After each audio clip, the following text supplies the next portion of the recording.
Hello, welcome back to the Football Terrace. Good morning to each and every single one of you. The transfer window for January 2021 is fast approaching. The news is picking up. So we are going to be, of course, delving into these news articles each and every single day as and when we can. Not with the same frequency as the summer because we, of course, cover the big six plus one now at the Football Terrace. The big six being Liverpool, Man United, Man City, Chelsea, Tottenham, Leicester City, and the plus one is Arsenal. They have a stay of execution. Morning to one of my members here, Sharik. Hope you're doing well. Good morning to yourself as well. I'm good. I'm happy, and I'm a little bit excited. I'm excited about Man United's game against Wolves tonight. I am. I'm nervous as hell, but I'm very, very much excited about it as well. No doubt about it whatsoever. You can also become a member of the Football Terrace by clicking the join button on your screen right now. Should be somewhere around the subscribe button. If it isn't, there's a link in the description below to become an official member of the Football Terrace. Make sure you sign up to our Discord server as well. Very important to us that you do that. The live comment section here continues there all day, and you're guaranteed notifications for when we go live or post new content. Equally, if you're an Instagram user, at Terry Fleurs, it's on the screen right now. Go follow me over there on Instagram. That would be amazing if you could. The Football Connect here also saying good morning, Terry. Well, it's afternoon. Is it after? No, it's not afternoon where I am, but if it's the afternoon where you are, hello to yourself. Dwayne Anderson, another one of our brilliant members here at the Football Terrace. Good morning to you as well. And yes, absolutely, you can join and become a member here for as little as 99 pence per month.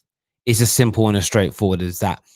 Big news this morning, or the biggest news out there in the circulation this morning, is Man United having their number one targets as Jack Grealish and Jadon Sancho. The deals appear to be on, but not for January. Let me point this out. A lot of the media outlets are going to try and spin this into, could it happen in January? Could it happen in January? No. Is essentially the answer to that. It's highly unlikely that Jack Grealish or Jadon Sancho will be Man United players in the 2020-21 season. United are according to reports, looking at trying to bring a centre back in January. I personally feel this next 2 or 3 games is going to be pivotal, and a lot will rest upon it. If Man United place themselves in a very strong position to maybe mount a title charge, the board may look at maybe spending some of the summer transfer budget a little earlier, a little bit Bruno Fernandes-esque, and say, how about we look at, maybe we look at bringing someone in a bit early to strengthen our ability to maybe go on and press for a title potentially. So there is the outside chance of that. Harry here says Diego Costa, Arsenal could bid. Thoughts? Diego Costa improves Arsenal instantly. I don't know if he would want to go there, but that's it. A few people here saying, Terry, what's happening with the Sancho deal? Well, I was listening to Fabrizio Romano yesterday, and it's interesting how the tables have turned when it comes to Jadon Sancho. Now what's being reported by the likes of Fabrizio is that Manchester United did everything they could, and it was actually Dortmund at the 11th hour who changed things and pulled the plug on the deal, as opposed to Man United not meeting demands.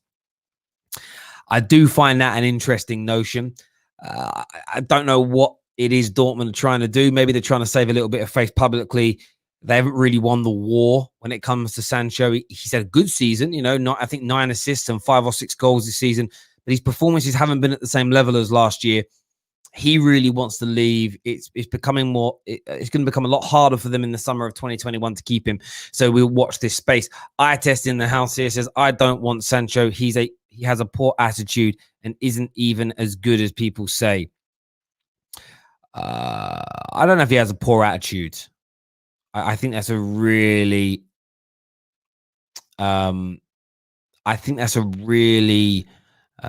naive, narrow-minded view to take on that. Man says Dembele or Sancho, right? And then look at eye test here. Look at eye test. Dembele all day.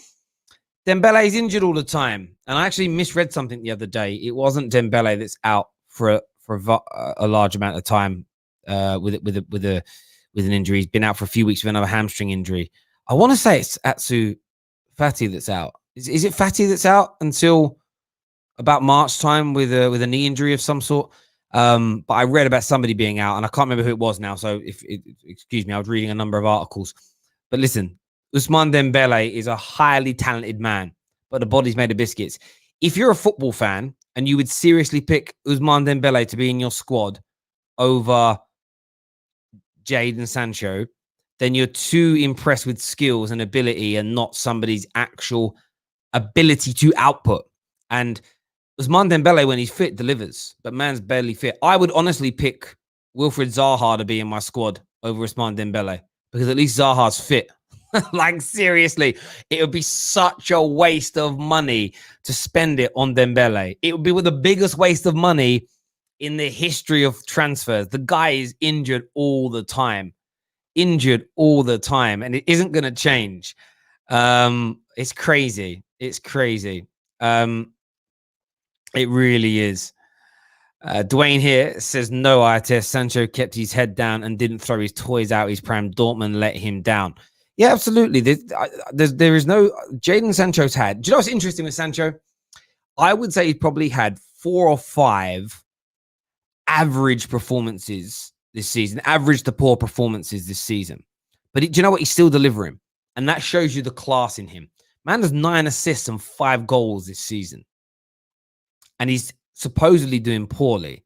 You got man like eye test out here trying to, it's not, trying to tell us about Traore. Traore hasn't scored a goal in a year, bruv. A goal in a year. And he throws out the arbitrary stats. Yeah, but what's he doing when he's not scoring or assisting? He only does 4 dribbles per game. He doesn't do enough. I saw a little tweet that eye test put out. Someone copied me into it the other day. And the guy was literally naming, he basically put 4 stats up, sort of like passes into the final third, balls received in the final third, dribbles per game. I don't know where he got the stats from because they were so inaccurate when you compare them to WhoScored.com and Scout, who are official Opta affiliates. So I don't know where he got his information from anyway, but it's like he left out through balls. He left out chances created. He left out offensive and defensive duels won. He left out ball recoveries and stuff. It was amazing how he left out so many other elements of what else are you doing barring scoring and setting up goals. Literally, eye test is in the mud. The more he speaks, the more he makes himself look like a silly Billy. Lie test back again. Absolutely. But listen, when it comes to Jadon Sancho, I think Man United have a big chance to sign him. I really do. And the fact that rivals keep laughing about it makes me even more confident. On Jack Grealish, yes, please. I watched him again last night against Chelsea. Just sublime, silky. I'm not talking to look at. To look at, he's a very handsome man. But Jack Grealish is a gorgeous football player to watch. And he has output. He literally has it all. So all the ability-wise, 10 out of 10. Can dribble, can pass, can shoot, can cross, can battle. Has it. Has work rate. Has great athleticism, great stamina, great recovery time. So he has the ability to play 2 games per week. So he has the physical attributes. He has the technical attributes. Mentality-wise is absolutely elite. Doesn't stop. And now man's adding the outputs to it as well. It's adding the outputs to everything else makes you a top-end elite level player.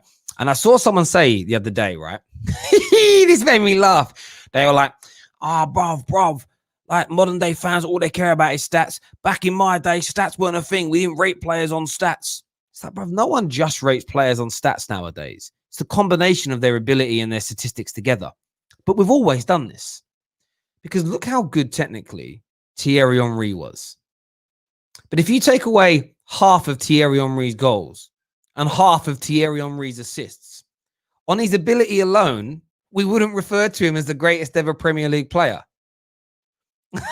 So it's a nonsense. If you took away half of Alan Shearer's goals, would you say he's one of the best strikers in Premier League history? No. You just wouldn't. If you took away half of Lampard's goals, would he be one of the greatest midfielders in Premier League history? No. If you took away half of Ryan Giggs' assists, would he be one of the best wingers in Premier League history? Probably not, no. You know, if you doubled the amount of times in a game or triple the amount of times in a game that Paul Scholes lost the ball, would he have been as a commanding midfielder as he was? No. Like, statistics have always mattered. What's happening now is you've just got this kind of surge in football hipsters and ability merchants who want to try and pretend that their favorite players, who they're deep in their feelings with, they're subjectively viewing of, I want player X to be regarded as one of the best in the league. And how I'll do that is I'll just play down stats and just talk pure ability and talk about and try to pull on nostalgia from yesteryear where we didn't care about statistics. We did. We've always cared about the outputs. We've always cared about players that delivered. We've always cared about players that have scored and assisted and created in big games, or put in amazing defensive displays, or goalkeepers that have pulled off astoundingly brilliant saves in crucial matches. These are all statistics. They can all be quantified with statistics. But of course, you have to watch those games as well. Real football fans know that the top end elite level players have ability and they have outputs combined. And if you want to ignore outputs and only focus on ability, I think that's a big weakness in yourself. Equally, if you ignore ability and just focus on some arbitrary stats in a very short period of time, you're also deluding yourselves. You know, Paul Pogba's walking stats are a prime example of that. But to act like we've never cared about statistics is a lie. It's a pure, unadulterated lie. We can see through you. And all these ability merchants, what they are, they're part of what I call Window FC. Proper transparent, mate. We can see you, bruv. You know, doing this doesn't really make you invisible. You also know these grown-ass men also watch wrestling and think it's real. It's okay to watch wrestling, but it's very wrong if you're a grown man to think wrestling is real, like they actually hit each other. It's as simple as that for me. We're going to open the lines for you all to call in soon, but make sure you're smashing that like button right about now, people. Stefan here says, Terry, Sancho is productive in Germany, very talented, like Havertz and like Havertz. I think he meant Havertz and Werner, but he is not a pure winger. We don't need do 4 or 5 plus 70 million. So we don't need to do 4 or 5 70 plus million deals. We should scout properly, not just buy expensive every time. Do you know what? I think that's a fair point. And if you can find someone as an alternative to Jadon Sancho, then do it.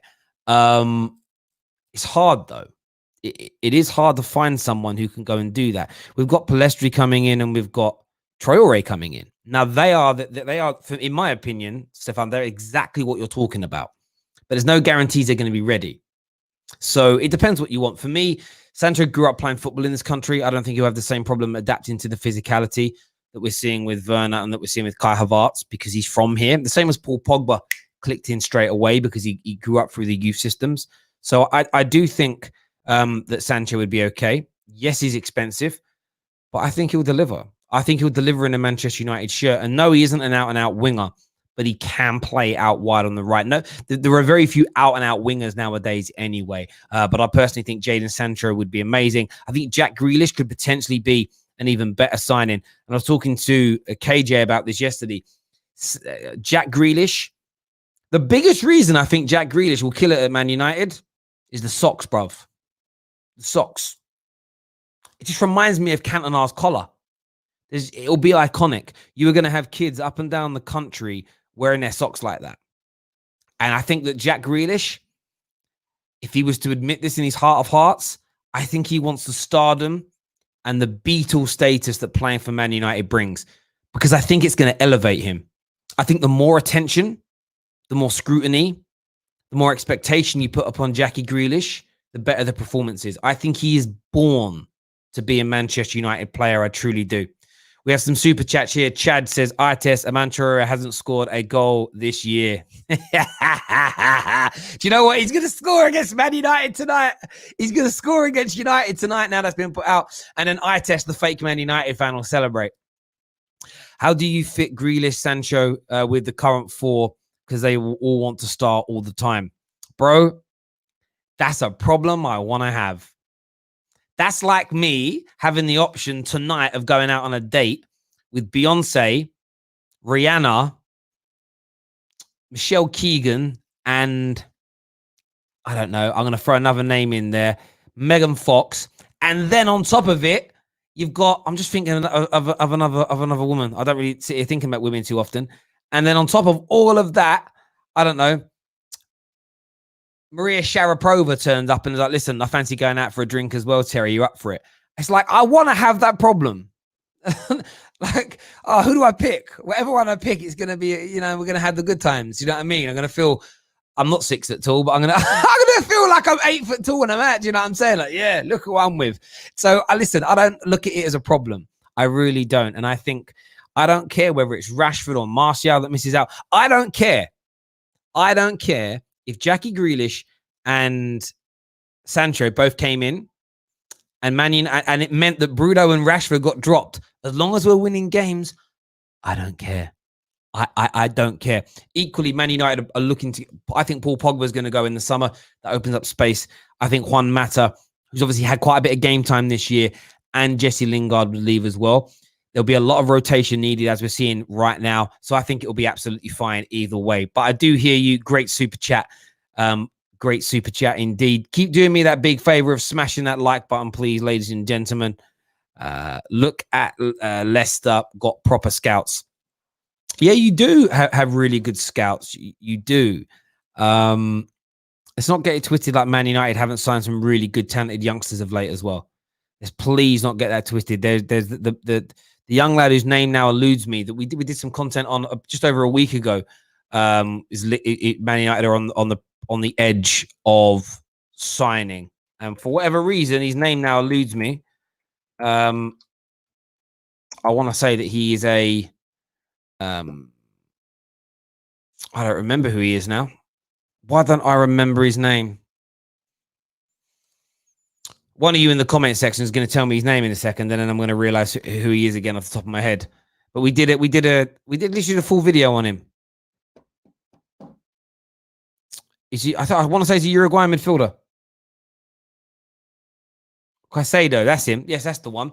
So Man United are out there scouting and they are out there looking. What you've got to remember is as well, and I mean this is with respect to Leicester City fans, when Man United are scouting players, it becomes mainstream news, so the names leak. When Leicester are scouting players, if Leicester have got a scout in the stadium in France looking at a real young up-and-coming player, I don't think the media are reporting on that. If Liverpool or Man United or Arsenal are there, it becomes news. So it's harder to sign players secretly, if that makes sense. That's just my view. Anyway, and I mean that with respect to Leicester. I'm not trying to sound disrespectful. For whatever reason, my comment section is not updating here on StreamYard. It does that sometime. We have another super chat here from Gregory that says, Jack Grealish was born to play under the lights at the Theatre of Dreams. Absolutely right, he is. Thank you as well to Orlando Clark for becoming an official Academy member of the Football Terrace. That means a great deal to us. It really, really does. Thank you, thank you, thank you. I actually wanted to put more of your comments up on the screen, but it's literally stopped. One here that's still up there says Jack Grealish, a centre-back, a CDM, and Thierry Lamptey. Is that meant? I think it's meant to be Lamptey. Listen, if you bring in Lamptey, top-level centre-back, Ndidi and Grealish, can you imagine that? Do you know? Imagine you threw that into the mix, right? So imagine you brought in the summer. Would people be happy with Lamptey, Ndidi, Upamecano, Grealish? That'd be beautiful. That would be amazing. Do you know how much that would trigger? Do you know how much that would trigger our rivals? Oh my. It would just be out of this world. Terry, would you take Neto or Podence at United? Look, I think they're both highly talented guys. I really do. The way they dribble, the way they beat a player, I find it mesmerizing. And do you know what? They seem to be hungry. It's what I like about them. They're hungry to deliver. And I love a player who wants to deliver. I love a player who wants to score, who wants to create. Terry, you broke my WWF illusion. I'm sorry, my brother. It's great entertainment, amazing stunts, but terrible storylines, awful outfits, and they definitely don't really hit each other. And it's a bad one. I love it when people pretend that it's real. It's real. Oh, all right. Let's do this here. Let's go to some more. Actually, what I'm actually going to do right now is I'm going to share the link so you guys can call in and have your say. I'm going to share that in the comment section right now. I'll type it in as you see me do. All right, that's typed. Just going to copy it so I can post it a few times. We're not taking the calls via Discord. We're doing it via StreamYard. So there we go. So yeah, I've just posted that now. So it should be in the comment sections any moment now. That should be popping up in the screen. There we go. We've got Hussein that's called in. First of all, we're going to get Hussein on the air. Hello, Hussein. How are you, my friend? Got to unmute that line, bro. Hey Terry, can you hear me? Yeah, I can now, my friend. How are you? Yeah, I've been doing well. How are you, Terry? Yeah, I'm not bad, brother. I'm not bad. I'm not bad at all. A little bit nervous about Man United versus Wolves tonight, but all good. Yeah, that's Wolves are just one of those teams that always seem to frustrate you. So Very much so. No, I completely agree. I completely agree. In terms of the transfers that we've been talking about this morning, Jack Grealish and Jadon Sancho, United looking at a centre back. Do you think these are realistic signings? Some United fans are talking. I kind of know where they're getting the train of thought from. There are a few YouTubers out there that get annoyed at us being linked with stars, and they want us to sort of be linked with under the radar type players. Or what's your views on the Sanchos and the Jack Grealishes going to Man United? I mean those links are always expected with the size of a club like United. When Jack Grealish performs well, he's always going to be linked with United, and that's what happened last season when Jadon Sancho was doing well.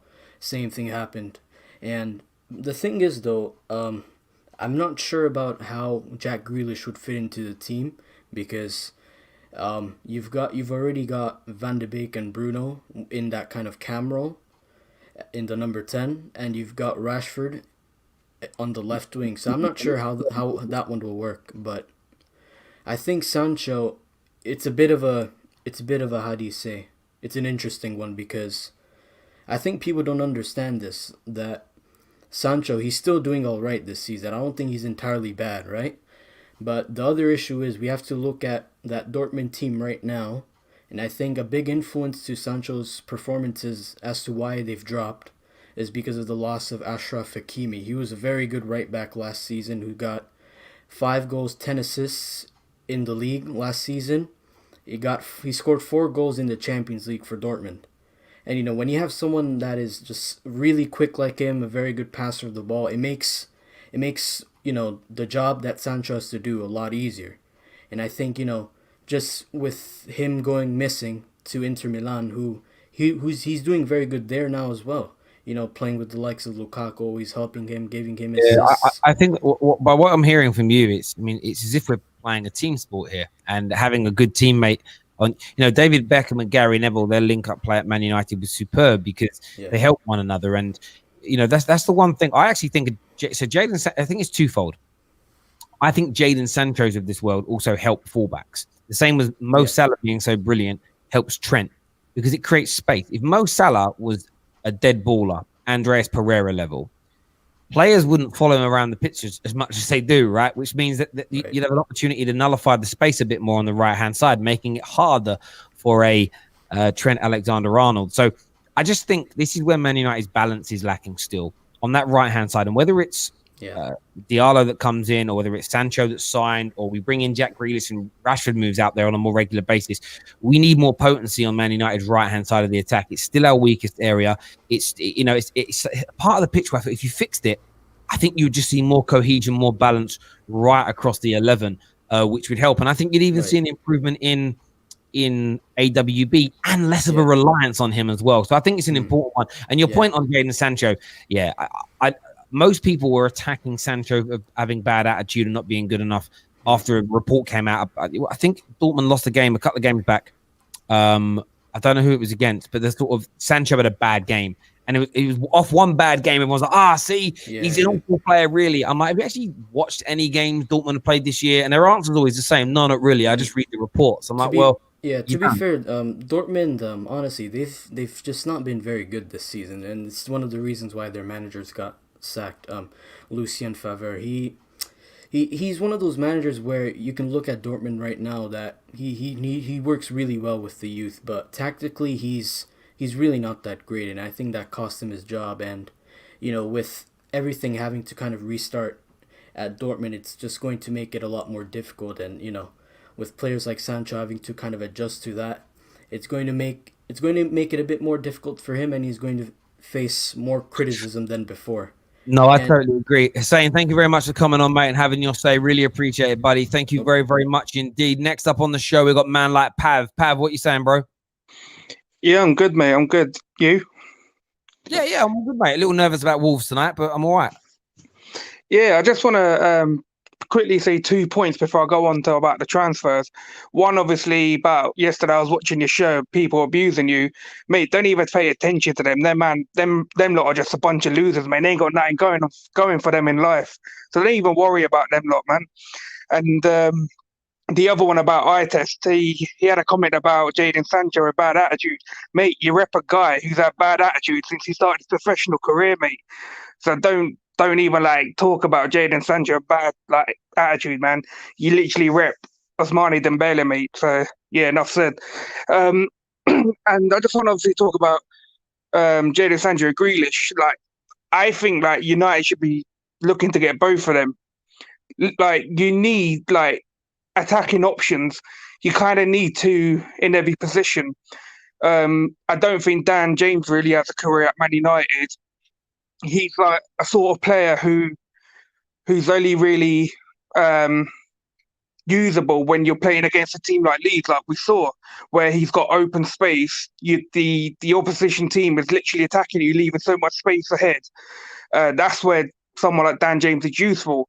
But I think like we need someone creative on that right side. So someone like Jadon Sancho, who is a creative right winger, would be useful to us. And Jack Grealish, he has been kind of playing on the wings for Villa.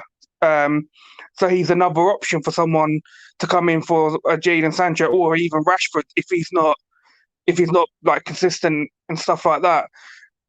Obviously, you got Paul Pogba. Looks like he's leaving in the summer. Fabrizio's come out and said 100% he's gone in the summer, and I think we should be using that money to get people like Jadon Sancho, Jack Grealish. I really think we need like two players in every position. I think it's that, I agree. I think it's that level of player as well that's needed. The irony, I do get the calls from some Man United fans, can't we buy, I think the expression I heard Rants use was, can't we buy some non-obvious signings? And I sort of get that, but I read that more as, do you mean sign players that you prefer? If that makes sense. Because if United announced tomorrow we were signing Lamptey, I would say, well, that's kind of obvious, but he's a really good football player. Grealish is an obvious signing, yes, but are there very many better out there? Like, honestly, that are going to deliver. It's like Nicola Pepe was for me, was an unobvious signing for Arsenal because no one had really spoken about him until Liverpool were linked with him. Turned out to be an absolute calamity of a signing. So it's a real. Bruno Fernandes was an obvious signing, the highest scoring midfielder 2 years running in Europe, and he comes in and delivers. I think it's a real difficult one for me to balance. But if you get rid of Pogba's, you need to be replacing them for me with not just a big name, but a big name who's delivering, a big name that can come on and handle the shirt. And I think if you think about if Pogba, Mata, and Lingard will leave to replace them with a good CDM and then Grealish and Sancho, the level of depth that you've suddenly added to this squad is unprecedented across the league right now. It really is. Pav, I appreciate you coming on. Thank you for your support and your kind words as well. It means a great deal to me, mate. Thank you very, very much indeed. Next up on the show, we're going to have Mark Edmond. Mark Edmond, welcome to the show, mate. What do you want to say? Good evening from Australia, Terry. I can't hear. Oh, sorry, go on. Speak again. Good evening from Australia, Terry. Can you hear me, mate? Yeah, I can hear you fine. Good evening to you. Good evening as well. How are things your end of the world? We're free again, so pretty good. How about you guys? I've been locked up since March, mate. Do you know what I mean? It's aside from that, though, life's good, mate. Life's good. I can't complain too much. First thing I wanted to ask you, Terry, it's like this CDM thing. Like we've got Fred. Do you think someone like a McGinn would be an upgrade for us?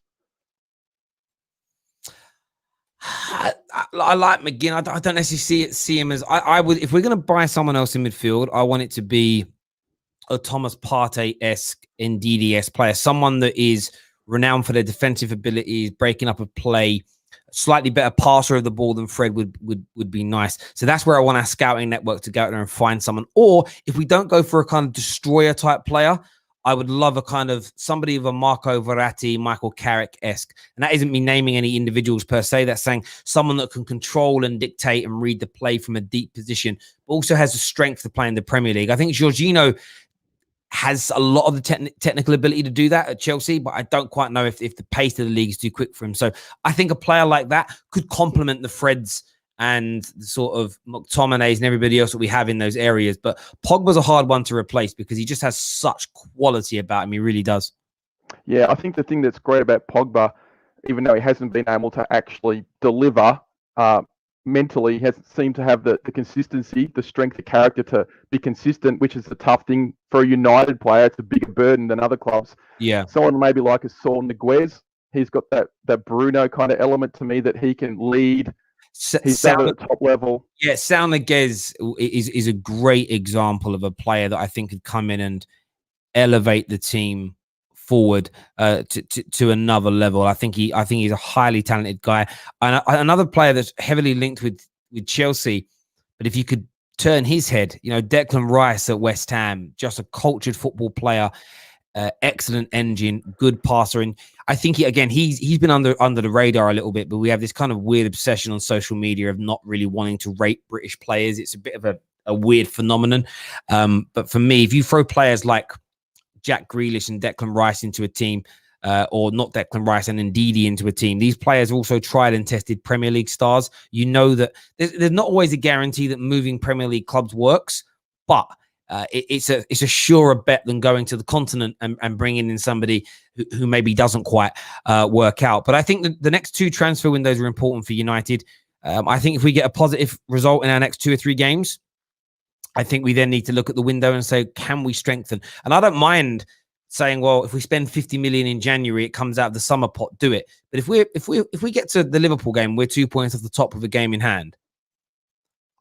I think for me, we should invest some of that summer money into this season, because by next year, we might be in a better position to challenge for a league title this year because of the way this campaign is. It's more condensed. There's more games.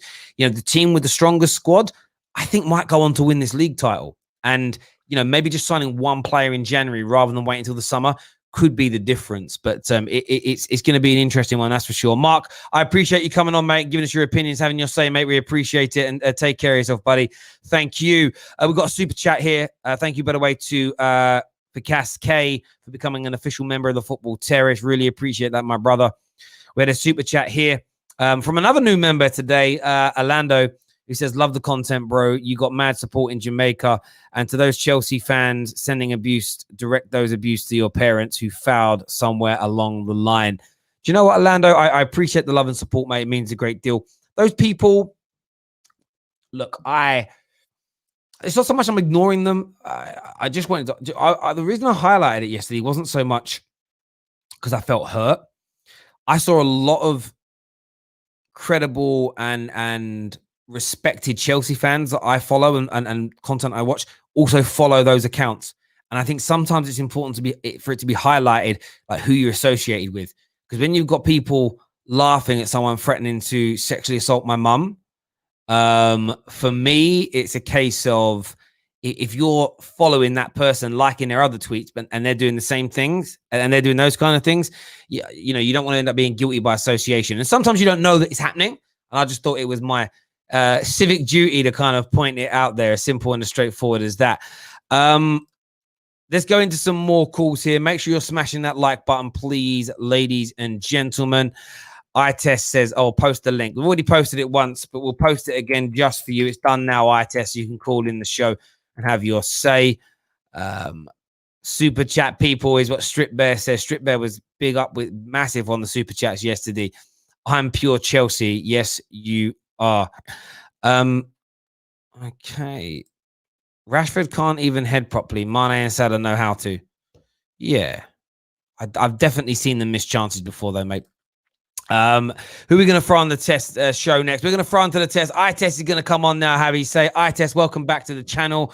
What's on your mind, young man? And are you looking forward to Man United, Wolverhampton Wanderers, hopefully beating Man United tonight from your side of things? Yes. So first of all, I would say for the transfer window, you see how Pogba's going to leave. I would try to get Arthur from Juventus, because I think what we need is someone who could control a midfield, who has good ball retention, because I don't think we have anybody in our midfield that has good ball retention. Like Bruno, Pogba, Fred, none of them have good ball retention. None of them can control a midfield. So if we're going to sell Pogba, I would ask Juventus if we could have Arthur first. Then I would try and get 2 new centre backs because personally I don't like any of our centre backs. I would try and get Alaba for free to play on the left hand side, and I pay Upamecano's release clause of 50 million. So basically, you're getting a good centre back partnership for only 50 million. And then I'd get Yeah. Lamptey from Brighton. I don't know how much that would cost, probably 30 million. And Are you not? A few questions about players you've mentioned there. So Upamecano, Lamptey. Upamecano in the last 18 months has made more errors leading to goals, has been dribbled past more times than Maguire, and loses on average 15% less defensive duels. That he's faster, so he's got good recovery pace, but he makes more mistakes. He gets dribbled past more, and he gets beaten in more defensive duels, and is not as good in the air as Harry Maguire. Are you not sort of concerned that him not being as good as Harry Maguire factually is going to lead to us having more problems? And equally with Lamptey, I think Lamptey's a very talented boy. Going forward, he's amazing. But defensively, I don't know how many Brighton games you've watched, he can be exposed a lot in behind. Are you not concerned about that making Man United weak in other areas? okay, first of all, Lamptey. And if not, why? Okay, first of all, Lamptey, he's gonna be back up to Wan-Bissaka as soon as we get him, because obviously he's still young and Wan-Bissaka's more experienced. So maybe in the future he'd be first teamer, but I think right now he'd be a backup or rotation to Wan-Bissaka. So I'm not worried about that. He could develop. And on Upamecano, you said these stats that he's worse than Maguire when it comes to mistakes and all of that. But Maguire is like 27, 28. He's in his prime. Upamecano is like 20, 21. I get that. Okay, this guy has a long time to so develop. on that eye test, I understand you've got time to develop, but I'm pointing that I've got time to wait. I'm happy for a young 21-year-old to come in and be given the time, but it is fans like you that are not happy. You're not happy with a young player like Rashford being given more time to completely fulfill himself. He's only 18 months, I think, or so older than Upamecano. You're the guy that turns on players quickly because you are an impatient, petulant child at times who wants it now. So that's why I pointed those things out, because I get the impression with Man United fans, we always want the new toy that's out. We want the new toy that's out. We want the Upamacanos, the Lampteys, the whoever's. But when they come in, we're not prepared for them to go through downtime. And you've already proven that with your ridiculous analysis of Jadon Sancho. Jadon Sancho has been one of the best performing attacking players in European football for the past 2 years. But he's equally entitled, as every young player is, to go through slumps and periods of poor performances. And as bad as some people are making him out to have been this year, he's still assisted and created 9 goals. He's still scored 5 goals, and he's still put in a lot of high-level performances in amongst a few inconsistent poor ones. There's no doubt about it. But you're writing him off because he's had a bad few games. Yet you want us to sign these young players who are statistically and factually behind where our current players are, and you're telling me you're going to give them time. Excuse me for completely and utterly not believing you.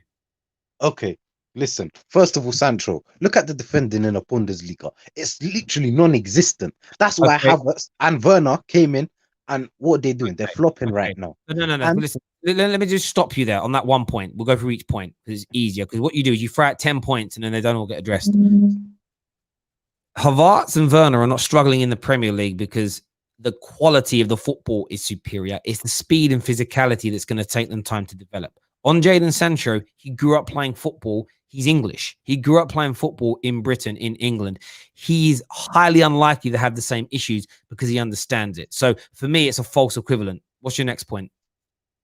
Okay, first of all, he never played professional football in England. Yeah, that's fine. He grew up playing football here. Like he played. Listen, it's a different level of speed, but he's also done it in the Champions League. He's doing it at an international level. The problem, you're not listening to what I've said. The problem those players have had is the physicality of playing in the British game. Sancho grew up playing football here in England. He'll understand the British game. He'll understand the physicality of it. He'll know what he's talking about. He trains with the England squad. He's trained with the Manchester City first team. He gets it. And trust me, training is highly intense. So he won't have a problem, in my opinion, with that. What's your next point? Okay, secondly, a lot of people say we should bring him in to play on a right-hand side. But if you look at the way he plays very narrow. he cuts inside. He doesn't hog the right hand side. Yeah, and especially when you have a right back like Aaron Wan-Bissaka, who's not great in attack, I think you need someone who's gonna hog the right hand side. Who's gonna play a little bit more wide. Based on your, and I understand you there, but there aren't very many of those players around anymore, unless you want to bring in someone like Aman Traore that doesn't score or doesn't assist. So that would be stupid.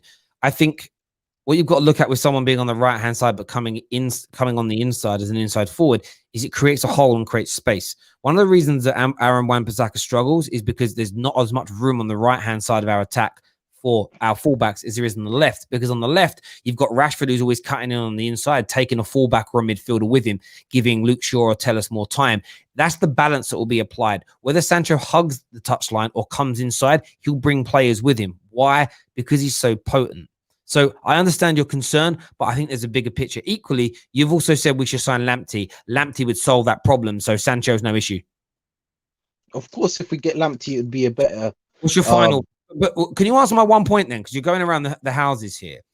You've said you're happy to sign players like Upamecano and Lamptey that have clear holes in their game because they're young and they've got time to develop, but you're not happy with Sancho, who has holes in his game for him to be developed. You're not happy with Rashford, who's got holes in his game for him to develop. I find it. I just don't understand the hypocrisy in your rhetoric here. Because we already got senior players in those positions where we're gonna get Lamptey on Upamecano. We already have Maguire. We already have Bailly, Lindelof. We already have Wan-Bissaka. No. You said you want to replace both our centre backs, meaning there is no senior players. Upamecano is it. You said that. Okay, Alaba's going to replace one of them, and he could play next to Maguire or Lindelof or Bailly. Yeah, Upamecano for now could be rotated. Do you watch German football? Sometimes. So you're happy for listen? Alaba's a top class player, according to like, a lot of Bayern Munich fans I've listened to, things I've read. They actually don't think he's that good. The word is he's not very good as a centre back. He's okay in Germany, but they're saying he's not very good. He won a treble playing centre back. Okay. Listen to what I'm saying to you. This isn't my words. A lot of Bayern Munich fans in blogs and vlogs and things I've read have said that he's good there, but it's that the overall team's brilliant, as an example, but he's actually the weakest position that he plays. You suddenly put him in a Man United team that isn't as strong as Bayern Munich in his weakest position. Do you think that's a good idea? Do you personally think that's a good idea? First of all, I don't think he's bad as a centre back from what I've seen, and also Pep Guardiola said he would be. Do you watch him as much as Bayern Munich fans do? But look what Pep Guardiola said about him playing. I don't care what Pep Guardiola said. You've come on here and said Pep Guardiola's a bald fraud. So why does that matter? You literally have no respect for Pep Guardiola. Now you're taking Guardiola's word for it. Do you see what I mean with you? This is why I call you out, Itest. You are literally a walking hypocrisy.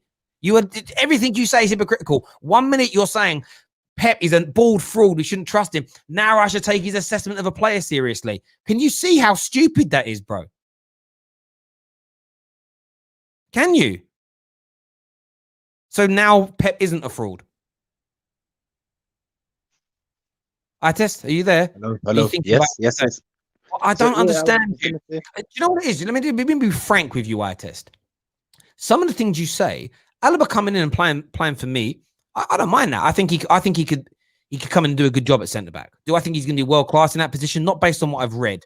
That's not a personal assessment. That's based on things I've read, right? But you come in here and talk about giving certain youngsters time, but not others. It's hypocritical, right? It's weird. Doesn't make sense, right? You then talk about Alaba being brilliant in the position because Pep Guardiola says that he is. Because it makes sense. It makes sense. Because literally a week ago, you were saying Pep Guardiola is a fraud. He's a checkbook manager. But if you listen, it will make sense. If you listen, it will make sense. Every week you come on here and change your stance. No, but it will make sense if you listen to the points about football on a weekly basis. You can't call Pep a fraud today and then tomorrow quote Pep Guardiola like he's a genius. That doesn't make sense. You have to listen. You can't to make sense. Sign up on Upamecano with all these mistakes in him because he's young and he'll get better. But get Rashford out the team now because we don't need any more young players. Okay, I'll make it make sense for you. I'll make it make sense for you. Are dumb when you put them next to each other, sense. Bro. I'm sorry, Itest. I'm sorry. No, let me make it make sense. Please, let me make it make sense. Yeah, because you're not listening. I'll make it make sense because the reason I say Pep is a fraud is because I don't think he's levels of Ferguson or these great managers. That doesn't mean I don't think he's a bad manager. I have a problem when they put him what you said, is I it? have a problem when they put him in these great conversations with Ferguson's, and Ah, also with this with the young players. With the young players, You done yourself again. First time we ever spoke was you coming on here attacking me for my opinions on Eden Hazard. And I said to you, I think Eden Hazard's a top-class player, but I find it disrespectful when people put him on Messi and Ronaldo's level. And you said that, no, that's fine to do that. But now you're going to call, but you said, Terry, that shouldn't make you disrespect Eden Hazard. And I'll take your feedback on board. But now you come around and disrespect Guardiola, not because he's a bad manager, but because people put him on the elite level. You are literally a walking hypocrisy. Everything you say is hypocritical. It's a madness, bro. it makes sense. It makes sense. And also on the youngsters, I already explained. Ooh. We already have senior players in these positions where Upamecano is playing, that Lamptey's playing. So You didn't. Maguire can play ahead of him. No, you didn't. AWB can play with him ahead of him. But we don't have any senior players at right wing. We don't have any senior players. How are you calling Aaron Wan-Bissaka at 22, 2 full seasons under his belt, a senior player? That is dumb. Okay, but he's already very good. He's one of the best right backs. He's one of the best right backs in the Prem. That's what I mean. He's more developed than most people that are 26, 27. So if Lamptey comes in, he already has someone who's almost fully developed. So same with Upamecano, he has Maguire ahead of him. You think Rashford is one of the best attacking players in the league? One of the no, definitely not.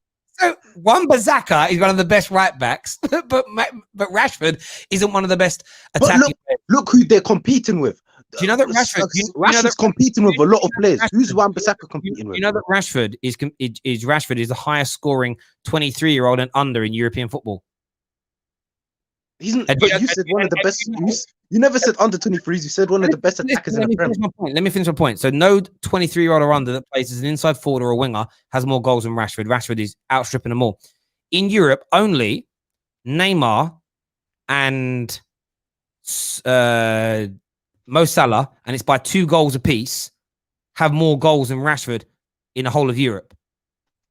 So if Rashford's not one of the best, how is he outscoring all but 2 wingers and inside forwards in the whole of Europe? How is that possible? I could name you. How is that possible? Better than him right now. That isn't my point. I said one of the best. If he's in the Prem, I don't think he is. I don't think he's one of the best in the Prem. Cool. I think Son's better than him. I understand your logic. Who's better than him? Okay, Son's better than him. Okay. Mahrez is better than him. Salah, Mane. Okay. Sterling. Okay. Zaha, Pulisic. Why are you laughing?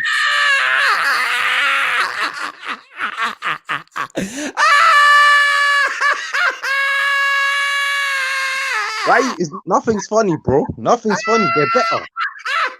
The viewers know they're better. Nothing's funny, G. Bro, you're doing well naming a few players that are like much older than Rashford as well. That like literally all in their late 20s. And then man threw in Pulisic and Sarr. They're better. They're better. Bro, listen, I test on a real level, bro. It is such a pleasure talking to you. I don't really know what you've said in terms of you want to give some young players a chance over senior players, but Rashford's trash, even though he's a young player and you give him no time to. It's just beautiful. Imagine that, though. Imagine how bad is it for your favorite players that Rashford's nowhere near their level, but he's outscoring, outperforming them all. It's amazing. Does that mean that Ollie's system and tactics must be superior to their teams? Why is it? Why Rashford? Ask me a question, right? Because he ain't taking penalties either anymore. What is it that makes his output so much better than all these players that are so much better than him? Can you just in a sentence? Can you explain how he does that? Because I believe he does less of the other side of the game, such as creating chances. I don't think he creates enough chances. I don't think he dribbles enough. I don't think he contributes defensively enough. His main aim is to score goals. So that's why he's scoring a lot of goals. If he was concentrating on doing more of the other side of the game, he might not have got as much. So what you're saying is because he doesn't bother dribble, help out his teammates, doesn't try and create for anyone, he's just greedy and shoots a lot, he scores more, but overall he's worse for the team. Basically, because his main goal is to... it's not funny. Listen, I test. You're a legend. I love you. I love you. It's amazing. It's just amazing. He is amazing. He is Christmas. Christmas time. I test and wine. Children singing Christian rhymes. Logs on the fire. I love this guy. Listen, we've got LFC Sonny on the show next. LFC Sonny, what you saying, bro? I'm good, bro. How are you? I'm good. I mean, eye test. Make any sense? He reps Neymar, man. It stops there. See, listen, I like Neymar. I think Neymar's cool. I just don't understand someone's logic. Literally, the guy come on here a few weeks ago and was screwing about how bad a manager, what a fraud Pep is, how overrated he is, how bad he is, and how he only does it with checkbooks and with Messi. And now he's telling me to trust what the guy's just walking hypocrisy. I love it. I love it, mate. But so yeah, what are you here to talk about, bro?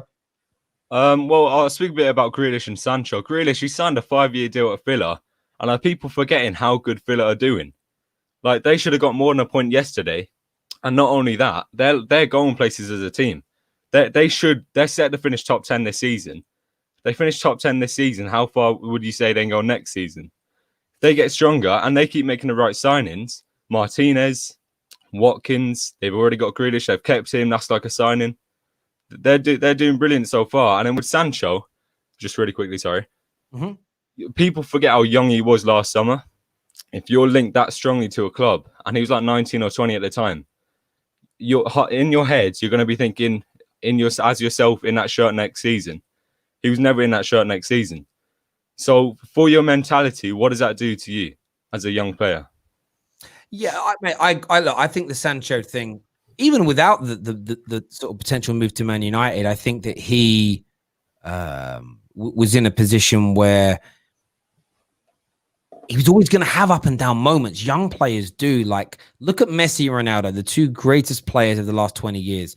Go back and look at their performances between the age of 17 and 21.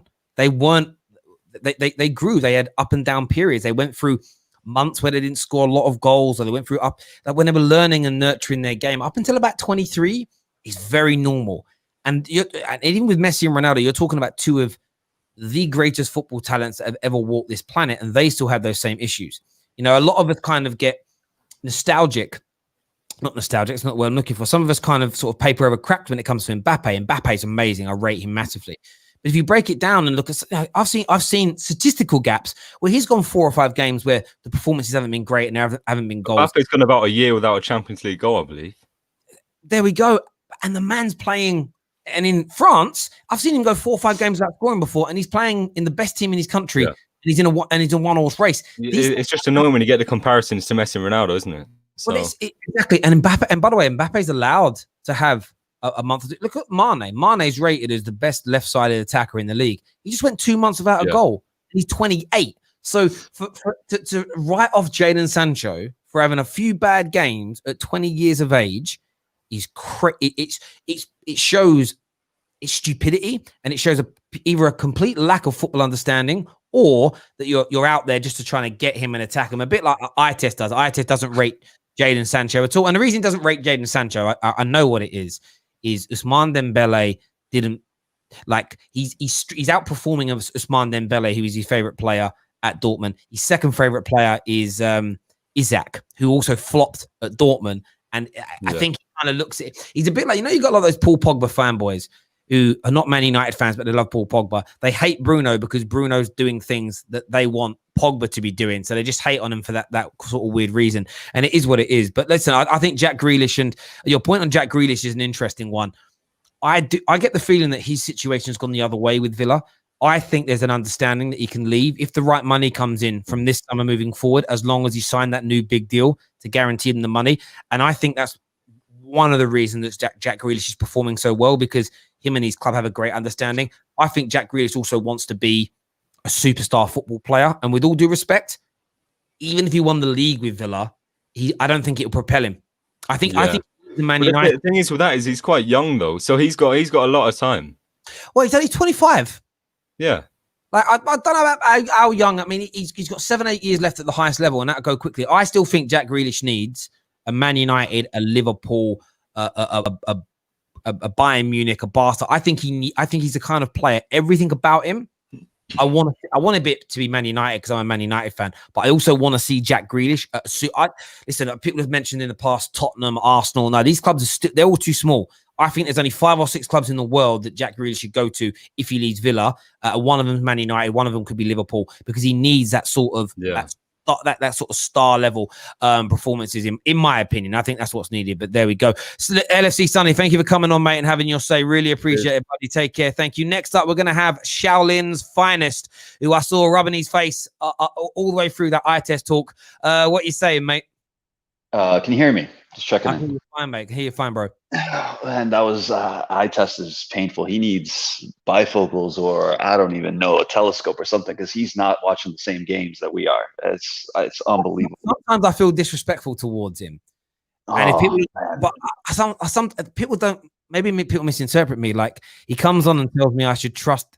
I was a week ago. I did a video on Alaba coming in as a centre back, and I must have been sent about 10, 20 articles, some of them blogs, some of them vlogs, some of them by journalists about how he's good at centre-back, but Bayern Munich fans don't really like him there. Yes, he was part of a team that won a treble in that position, but the rest of the team was so good it helped carry them. And Man United are not Bayern Munich, so you can't. If you're going to bring in a brand new centre-back like Alaba, or a player of Alaba's level, you want them to play in their strongest position, not in an area where they're at their weakest.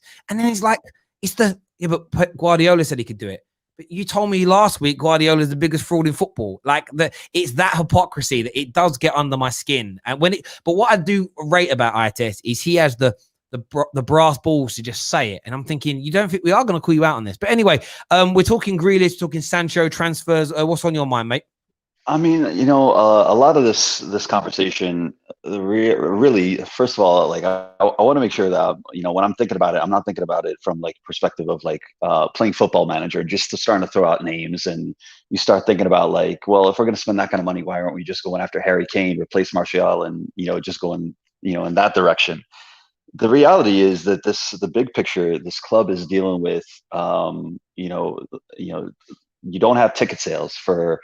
Now it's going to be at least a year and a half, almost 2 years, so you've got to start thinking about liquidating assets. You've got about 4 names that you really could think about, that are possibilities. Obviously Pogba, less so De Gea, Martial. There's a couple of players there that you can think about, like, all right, if we liquidated these players, took the cash, and then turn that to go and actually spend in the market. And at the same time, this club has been spending money pretty significantly in the last, I'd say, 6 months on younger players, partially because of Brexit, trying to get players that are under 18 outside of Britain. At the end of the day, where are they going to go if they don't sell these players? I think that if you were looking for big names, you're going to have to sell big names to make this happen. And to me, Pogba's obvious. I think everybody knows that's going to happen. Yeah. I mean, I think Martial's on the chopping block. I think if Martial, yeah, absolutely. I think if you had the Martial of last year, if you had the same Tony from last year, we'd be top of the league right now.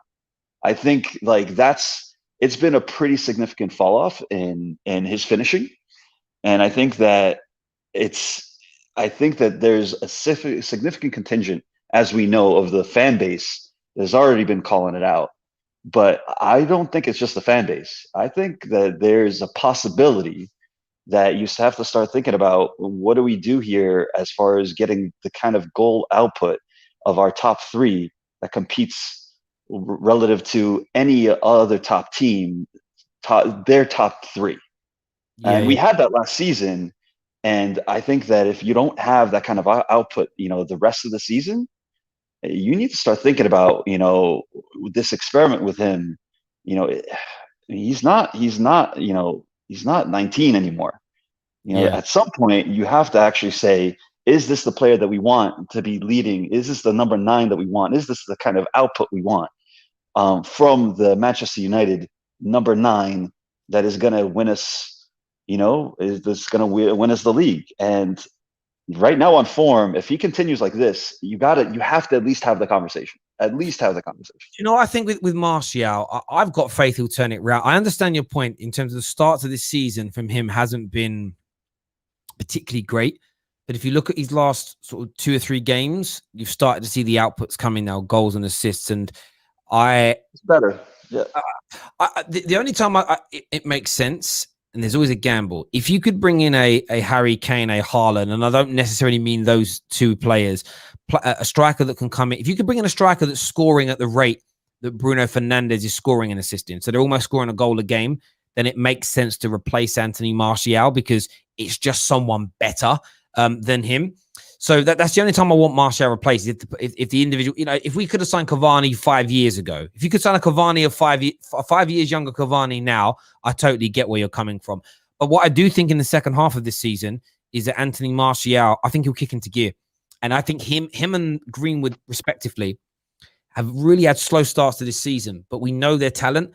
And I think they're both going to have strong second half to this season, and they could be something that really elevates Man United. Now, do I think we can win the league? I'm still not convinced. Tonight is a really big gateway, if that makes sense, to the point where if tonight Man United can beat Wolves away from home, where there's an opportunity, because Leicester drop points, City are not playing, Everton are not playing, Chelsea, as we know, drop more points. Liverpool don't play until tomorrow night. This is a prime example to put pressure on Liverpool and legitimately step in front of our kind of rivals to the top 4 and build a little bit of a, I was looking at the league earlier, we can build like a 4-point gap between us and falling out, which gives us, and with a game in hand, meaning we've got a proper insurance policy in the top 4 race. I've seen under Ollie too many times we've fluffed these positions, we've bottled these positions. When we start winning more of these games, then I think we can maybe push on to a title challenge. But I do think you're right in the sense that we need more from Martial. We need more consistency from him in the same way that we've had it from Bruno and we've had it from Marcus Rashford. If you look at the Cities and the Liverpools in recent years, from an attacking sense, both those teams have had 3 or 4 players consistently on it. Right, exactly. You've had Liverpool, you've had the fullbacks always on it, creating goals. You've had Mo Salah, Mane always scoring goals. You've got those 4. At City, it was Aguero, it was Raheem Sterling as the main goal getters. You had KDB setting up a lot of the goals and scoring. You had Jesus and Mahrez chipping in as well with a fair amount collectively. So you had that. Man United, it's always 1 or 2 at a time. What would be lovely to see is Rashford continuing his current rate. And Rashford this season, is scoring is like 0.59, almost 0.6 goals per game. If he can maintain that all season, 0.23 assists per game. If he can maintain that and Bruno does what he's doing, and Martial and Greenwood could step up as well and also start producing, the only thing we then need to worry about is our rivals scoring more than us, because we'll be scoring on average 2 or 3 goals per game. That gives you a great opportunity of winning football matches. So I do get where you're coming from in relation to that. And the next couple of transfer windows, I think, for Man United, whether Ollie's here or not, I think are so important, because if we can get those signings right, it will really elevate us onto that next level. But my brother, thank you. Where are you calling from, by the way? From Hawaii, actually. Oh, what nice. Aloha, my brother. Yeah, hello. What's going on in that part of the world in terms of COVID? Is it even there? We have probably about 75 cases a day right now. So, but restaurants open. Where people are playing pickup football games. People are they're everybody's wearing masks though. Mate, but do you know it's one part of the world I really want to come visit, because I watched what film was it that made me want to go there? Was it Forgetting Sarah Marshall? I swear that was Hawaii. They filmed that in. Everything, man. Jurassic Park, my friend. There's a ton. Loads. Is that where that was filmed? Yeah, that place looks beautiful. I've got to come one day, brother. Thank you for coming on the show, my man. Speak to you soon. Take care, my friend. Thank you. All the best. Comment here. Oh, Zaha has a better goal to game ratio than Rashford at this moment. Zaha is better than Rashford. If you were saying at the moment, Rashford. Well, that isn't true. Rashford's goal to game ratio this season is 0.59. Wilfried Zaha's is 0.54. So even this season, it's not better. You're wrong. You're wrong. But if we look over the last 5 years, which is a body of work to say actually who is better, Rashford is at 0.44 and on an upwards trajectory, and Zaha is on 0.2. So please don't embarrass yourself with comments like this, my friend. You're only ever going to make yourself look stupid. It's as simple and it is straightforward as that. do a few more of your comments here. Make sure you're smashing that like button. Next up on the show, we're going to do one more comment, then we're going to get abs on Pulisic over Rashford. That's cool if you believe it. If you really believe it. But I would never sign Pulisic over Rashford because your man's made of biscuits. Man is made of biscuits. We've got Ab on the show now. Ab, what you saying, bro? I'm good, Terry. How are you, mate? I'm very well. I've recovered now after eye test coming on, but I'm all good. I saw you laughing in the backstage as well. I'm sorry. How old is eye test? That's the first thing. I don't know. I mean, his passport age and his mental age are definitely different. So Yeah. I don't know. Yeah, It's, I think he's probably about 16, if I be honest, because the things that come out of his mouth is literally a disgrace. Honestly, it's actually a massive disgrace. Do you know that? Well, the worst thing about it is some things he says, like what he said about like signing Lamptey and having him as backup and everything else. I'm cool with that. Where it gets to me, and it does wind me up, and it's because he comments all the time and rings in, and I respect him to a certain degree. He says things like, "Oh, Man United have no more room, Terry, to be developing youngsters." He said on the call before, we need to Rashford and that they're developing too slowly. We need more established players. Now he wants us to go and sign Upper Meccano and Lamptey, who are young.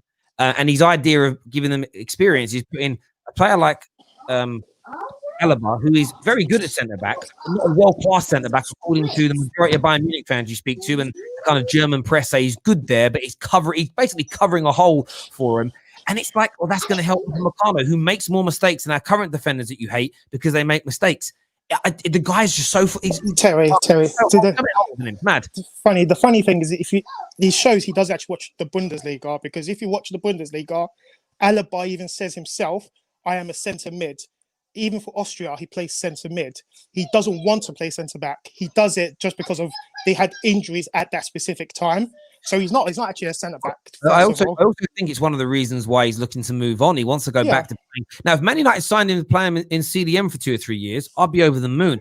I don't want him as a centre back because he don't want to be there. Yeah, Terry. Funny enough, for me, I think a lot of people actually are not seeing the bigger problem with Man United. For me, I don't even think we need a centre back. If I'll be honest, I think with Bayern and Twanzebe, especially for me, I think Twanzebe is like Upamecano. He's got that potential to be that good. So we need a CDM. If you watch Leicester, Ndidi is just a beast. I'm sorry. Like, if we could have Ndidi and if we could have a right mid, I think that fixes the whole Manchester United problem. Because I think those are the two positions we actually are crying out for. If we had a Ndidi, a Kante, even a Ruben Neves, and let's say we had a very good, like a Sancho, or just even not Sancho, just at that high level right attacking midfielder. Oh, I think we would cause problems this year. Do you know what I like? I like Twanzebe. I think he's got potential. I want to see him given some more game time. I actually thought I know he scored an own goal in the last game, but it wasn't a. Shot from Jamie Vardy at point blank range. But when he came on, I thought we improved in that area. I thought when he started against Everton in the League Cup at right back, he was so much more technically proficient I actually think he's more technically proficient on the ball in that role than AWB as well, let alone Lindelof. So I think he's talented. The CDM role, I agree with you completely. I think that there's two roles, CDM and the right side of our attack. Yes. We fix those two areas. I think that applies the balance to the team that actually helps our back line out anyway. Thank you. Balance. I agree. I agree completely. I think we're overstate needing a new centre back. Yeah, and plus with this Tariq Lamptey thing, for me personally, we've already got a right back in our academy, Ethan Laird, which I think he's got a lot of potential. We don't need to get another right back. I think he needs to be brought into the squad more and give him more game time as cover for Wan-Bissaka. Our squad is not as bad as people make it look out. I just think we need 2-3 signings to actually really push on. Yeah, I agree. And listen, like I said to a few people, if you've got Mata and you've got Perez gone. Sorry, if you've got Mata and Lingard leaving, and we're looking to replace them with Sancho and Grealish, I know there are some United fans that say things like they're obvious signings, but they're obvious signing because they're brilliant. And the one thing I've loved in the last few games is looking at our bench. Imagine just adding Grealish and Sancho to our team. So you take it off the bench Lingard and you take off the bench Mata and you just put Grealish and you put Sancho. It's sickeningly good. Sickeningly good. Right now, it's sickening good. And the only problem I have with the Grealish side, and I love Grealish, I think he's oozing baller, is for me, unless we're changing our formation and playing a 4-3-3, I don't see where he fits in. Like for me, of Jadon Sancho is more important than the Jack Grealish. If for me, Pogba's going. I love Pogba. He's my guy, but I think he's going. He's gone. Yeah, I agree. If we're changing to a 4-3-3 and playing with Grealish and Bruno ahead of Ndidi, okay, now let's talk football. Now let's go. But if we're still playing a 4-2-3-1, for me, we don't need Jack Grealish. Just personally, I think we need a right-sided attacking midfielder. I hear where you're coming from with that, and it's it's an interesting. I mean, it just depends. You never know what the manager's plans are. I mean, it could be bringing Grealish to put him on the left because he wants to move Rashford more central. I mean that. But then again, that isn't my ideals. I like Rashford out wide, and it is what it is. I love him out wide. I think he has more space. He has more time. You can drift inside. The 4-3-3 would work brilliantly because you would have Jack Grealish filling that role wide on the left when he cuts in on the inside. What the problem that would cause for people is just utterly ridiculous. And then what you can do is you either do one or two things with your fullback. Your fullback can either then for overlaps or can cover in those central midfield areas, which is very much what we've seen City and Bayern Munich do in recent times, where their fullbacks almost become CDMs to cover those roles. It's almost the reverse of what you get at Liverpool, where it's the fullbacks become the playmaker and the midfielders become the defenders. It's just operating in reverse to that. And if that's the way forward, what you're saying there, maybe that's why our manager's been happy with an AWB at right back, because maybe his future plan is, well, I don't want the creativity primarily coming from fullbacks. I need to be defensively sound. So I'm buying defensive-minded fullbacks. And this is the thing about giving managers the full term of their time to build what they want and actually buying the players they want. If you don't ever let something go full term, give a manager exactly what he wants, you never quite see the plan. And although as fans, we move on quick. If we sacked Ollie tomorrow, there'd be some people happy, some people sad, some people not bothered. Within 2 weeks, when the new manager's appointed, you stop thinking about it and you move forward. But it's going to be interesting to see what we do this January and in the summer, and then how we operate. Because I think a lot of people would be enthused. But what you're going to get, right? If you're right, Ab, if we go 4-3-3, you know all the Pogba fanboys are going to be up in arms, don't you? Why didn't you do this when Pogba was here? That's the problem with football fans. Everyone wants their favorite player to get what they want their favorite player to get, rather than just let the club do what they're doing. And Terry, Pogba is one of my favorite. Even I'm a big Rashford fan like you. I think the abuse he gets ridiculous. For me, this season, he's the second best attacking midfielder in the Premier League. I said, except for Son, which other person has put up the stats and performances he has against big clubs as well? Like, let's stop it. I was on the transfer market website the other day, and I wasn't even looking at things to do with Rashford. There was a link on their website that was like most valuable central midfielders in the world. I thought, let's go and have a look. I like looking at valuations. I then clicked on the wingers, stroke inside forwards. And obviously, you don't have Mbappe on there. You don't have Ronaldo on there. They're considered strikers. But you've got Messi, Neymar, Son, whatever. I think Rashford was ranked like 10th. And I was just looking at everyone's valuations. And then I clicked on detail, which showed statistics. And I'm looking at it and I'm like, only Neymar and Mo Salah have outscored Rashford this season. Son and Rashford had the same amount of goals in all comps, 14. And I'm sort of looking at it like, I'm not saying you've got to say he is the best. No, but just say he's good. Say he's good. The man's 23 as well, right? Yeah. 23-year-olds and under, he's outstripping everybody. And then for players over the age of 23, only two, and their names are Mo Salah and Neymar, who are both in their late 20s, and they've only got 2 more goals than him. And I'm looking at it thinking to myself, I don't and I get that. Look, eye test comes out with that weird. He doesn't dribble, but this is the thing with eye test. He won't even listen to reason. So when he threw up it's probably true. I haven't checked with Zaha. He probably does dribble more than Rashford. But we sat here one show and went through it with Y Scout. Y Scout are one of the leading statistical websites out there, and they're powered by Opta. And we started going through it, and you're looking at the fact that yes, Rashford doesn't dribble as much as Traore does. But yet, when you looked at like Rashford versus Salah, Salah, they're dribbling, their through balls, their crosses per game is all pretty much the same. So it's like no one's calling and Mane's. No one's calling Mane and Mo Salah rubbish because they're not contributing enough elsewhere. But because Rashford's doing 20 in the game, he gets criticised. It's weird, bro. It's very, very weird. Terry, the funny thing, what's his name? Ites contradicted himself because he said, "Oh, Rashford needs to do more assists." Mo Salah doesn't do the assist. Liverpool fans even say Mo Salah is too greedy. So again, but he used Mo Salah in his argument to beat Rashford. Again, doesn't make more sense. And even this dribbling thing, if we're actually going to be honest and let's use the eye test, if you look at the most dribbling moments this season, Rashford has been involved. He put Ben, who's the centre back for Brighton, put him on his ass a few times. Last season, put Van Aanholt on his ass. He still has that moment you go, oh, stop it. So this Rashford abuse is he needs to stop. Yeah, it's crazy. It's legitimately crazy. And I'm just sitting here now while we're talking, and I'm looking at like the passing statistics and the through ball statistics and the crossing statistics of like Zaha and Rashford. And some things Rashford does more of, and some things Zaha does more of, which shows you they've got a different way of doing things. But when you look at things like recovery, so Zaha does it's 3.5 recoveries per game, where Rashford's is at 2.7. But that's normal because Man United have more of the ball generally than their opponents, so you have less opportunity to recover it. But it's pretty much the same. Interceptions, Rashford does more. So the eye test say he doesn't do enough defensive work. Well, yeah, it's rubbish. Recovery is pretty much the same, and his interceptions are higher, so he clearly is. He doesn't cross the ball as much. So Wilfried Zaha does 3 crosses per game. Rashford does just under 2 per game. But when you look at through balls, so through passes per game, Rashford is at just under 2 per game, where Zaha's at like 0.3 per game, meaning that Rashford comes inside and does through balls rather than going on the outside and crossing, because they've got a natural, each has got a natural sort of proclivity to do one thing or the other. But at the end of the day, what one works, what one is leading to the chances being created. Thank you.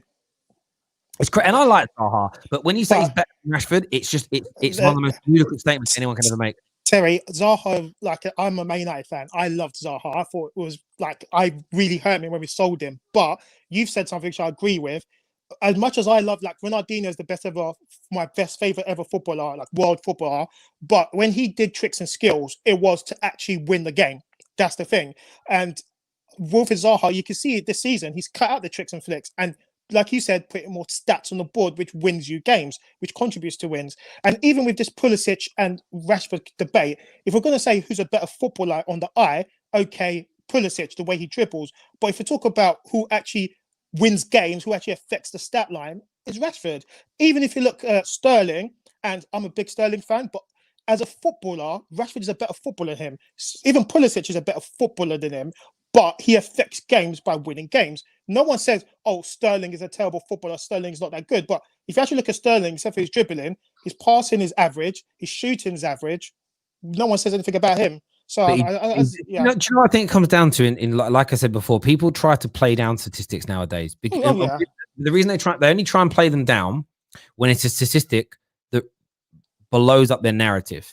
Stats don't mean anything, they're overhyped. But all those same people, and especially the eye test merchants and the ability merchants, they always want to use negative statistics to show you that they're right about a player being average. And firstly, that's a huge hypocrisy, because if stats don't mean anything, the negative statistics don't mean anything either. You can't say positive stats mean nothing, but negative stats need to be listened to. That's hypocrisy. If you're a hypocrite, that means you've got no place in a debate. It means you've lost before you've even begun.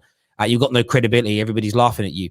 And the other side of it is people, they then try and throw in like false nostalgic sort of revising of history. So we never used to think about stats before. And as I said at the top of the show, yes, we did, because we wouldn't consider Thierry Henry the greatest ever Premier League footballer if it wasn't for all them golden boots, if it wasn't for the assist record, if it wasn't for the clutch goals, if it wasn't for the amount of times he won football matches. If he'd only scored on average 8 goals, 9 goals, 10 goals a season, but had all the same ability, he probably wouldn't even be considered in the top 20, let alone the best. So for me, it just goes to prove all these people wrong. The ultimate players have ability and outputs together, and that's where Rashford's doing it. And by the way, if you haven't got what would I rather one of my players have? High level ability and low outputs, or slightly or lower ability and higher outputs. It's always going to be higher outputs, because with higher outputs in any role, you're likely to win more games. Yeah. And we're here for. So these people are just in the mud. And do you know what it comes down to? Some people, you must have seen this on socials, they go out on a limb. X player is trash. X player is a brick. X player is rubbish. When they're proven wrong, rather than just say, do you know what? I was wrong about that guy. He's turned out to be brilliant. They keep burying themselves and digging the narrative deeper. Like, how long is it going to be until the world of football accepts that Harry Kane is at the very least a top class striker? Like, there are still people out there that want to denounce him after everything he's achieved. So it doesn't surprise me what Rashford's getting. And same with Grealish. Everyone right now is rating Grealish. If Grealish signs for Man United tomorrow, he'll suddenly become a step over merchant, a flick merchant, a this and that. Like Bruno. Bruno's a 5-pass penalty merchant, but yet he scored more goals open play than any other midfielder in European football for 2 years running. It's crazy. And even with the Rashford, like Rashford's one of my favorite players, but he's also one of my most frustrating players. But he hasn't put it all together yet. That's the thing people need to are forgetting. I agree. I think once he puts it all together, mate, even Thomas Tuchel was saying to PSG, I want to sign Rashford to put with Neymar and Mbappe, because I feel like he gets more love abroad than he gets in the actual Premier League, which makes me laugh. I'm like, we're not saying he's the world's best player, but he's not, pardon my French, he's not shit. I think that's a Man United issue in terms of Man United fans do it, but our rivals do it to us massively. And then you got the United fans that like to twerk for rivals, that massively bend over, lube up and take it. Like, this happened with Scholes. This happened with Rio and Vidic and Evra and Michael Carrick, Rooney. All of our players, when they were active and since they've been active, you always get these social media campaigns and these articles to denounce how good those players and individuals are. Yet you go onto the continent and they're like, talk to me about Rooney. Oh, beautiful footballer. Mate, Rooney. Speak to our continental brothers about Michael Carrick. Michael Carrick. I love them. Yeah. We just had this issue in England. I think it's because Man United was so dominant for so long. We just went to play down how good individuals are. Like, I've seen some people say that like Jordan Henderson should go into like the top 10 central midfielders in Premier League history. And I'm like, brother, yeah, that's cool. As long as like he ain't nowhere near Michael Carrick or Paul Scholes, mate, or like Patrick Vieira. Like, the man can't touch those individuals. It's crazy. Terry, even before he can even go to the Paul Scholes, he's not even on Michael Carrick's level. And let's be honest there. I think Michael Carrick, like you said before, is one of the most underrated English footballers. I think if you're Spanish or Dutch, I think he would have got a lot more respect than he did. Jordan Henderson is for me, I think he's one of the best captains we've seen. He reminds me more of a Roy Keane. I was in, like, he galvanizes the team. You can tell when he's not in the actual team, and he's a good footballer. Like, let's not disrespect him. But when we're going top 10, like, let's stop there. Let's stop there. Until people start saying, talking. I have seen a lot of Liverpool fans say he's better than Scholes and things like this. Listen, stop it. When the man's won 10 Premier Leagues, stop it. Then we can start talking about. Then we can just start chatting about it. As far as I'm concerned. Listen, Abs, thank you very much for coming on, mate, and having your say. Really appreciate it, brother. Lovely dude. Top man, take care. Everyone who's tuned in today, a massive thank you to each and every single one of you. We're back live after Arsenal, Brighton, and live after Wolves, Manchester United. So make sure you're tuning in. ITS, we love you. Keep the quality content coming, my brother. Until next time, take care. Goodbye. God bless. We'll see you.